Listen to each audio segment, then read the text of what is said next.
Hi, welcome back. So where we left off was what I called the Baltic Sea, the Black Sea, and this was the place, this strip of land where Jews were allowed to live. If you'd examine this map, you would see that all the famous Jewish towns are here.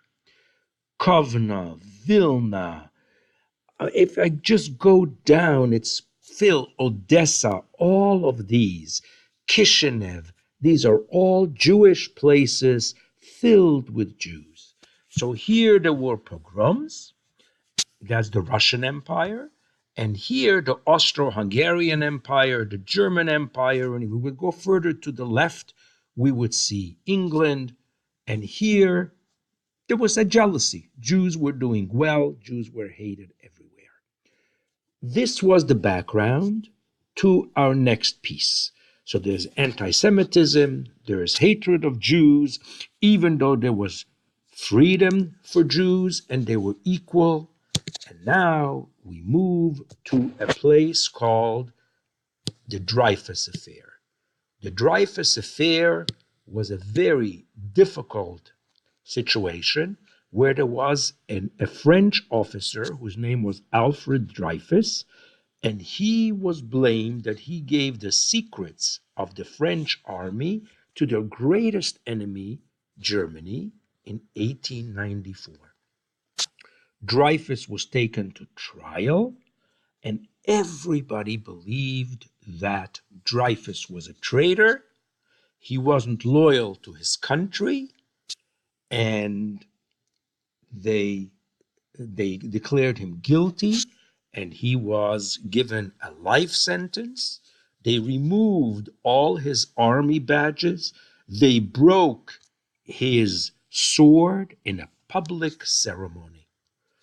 Herzl was a Hungarian Jew who lived in Hungary until he was a teenager.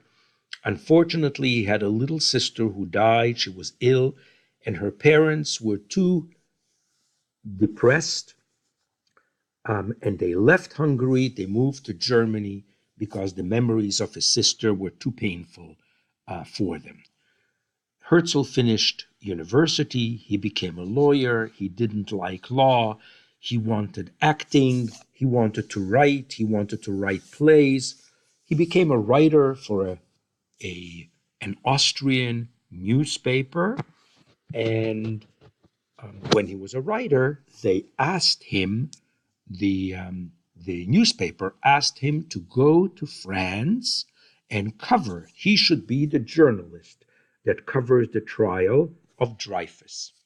1898, everybody believed from 1894 to 1898, everybody believed that the judgment was fair and Dreyfus was guilty and he deserved the punishment.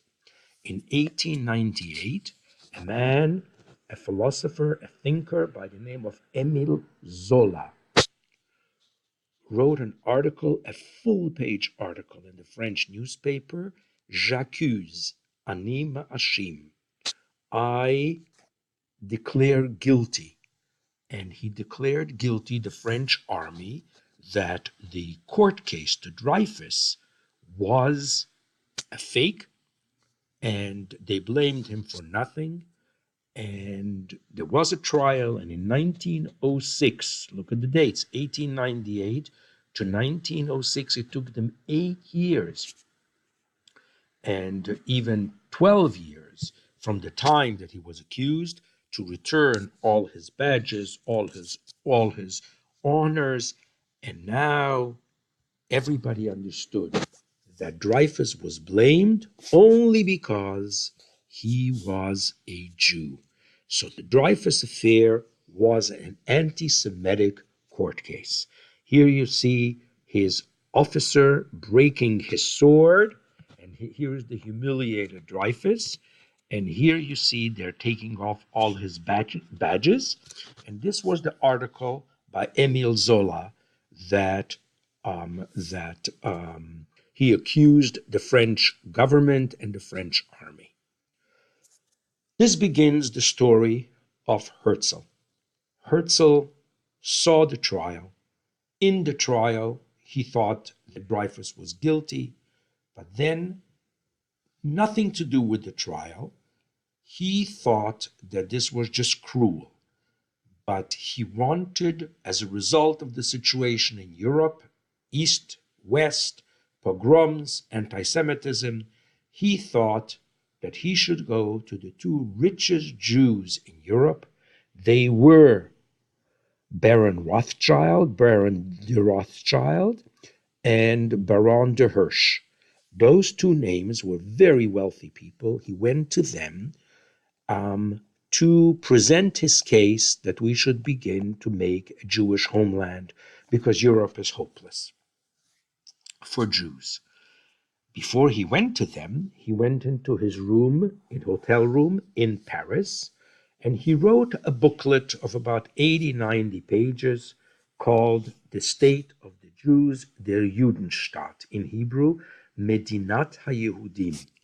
And he wrote in there that if you want, it's not a dream. If you will it, it's no dream. Im tirzu einzo agada. Herzl presented his case to Rothschild and to Hirsch, and both of them refused to give money to this Jewish cause. And when they refused, Herzl got upset and he said, well, if you're not going to help me, I'm going to go directly to the people.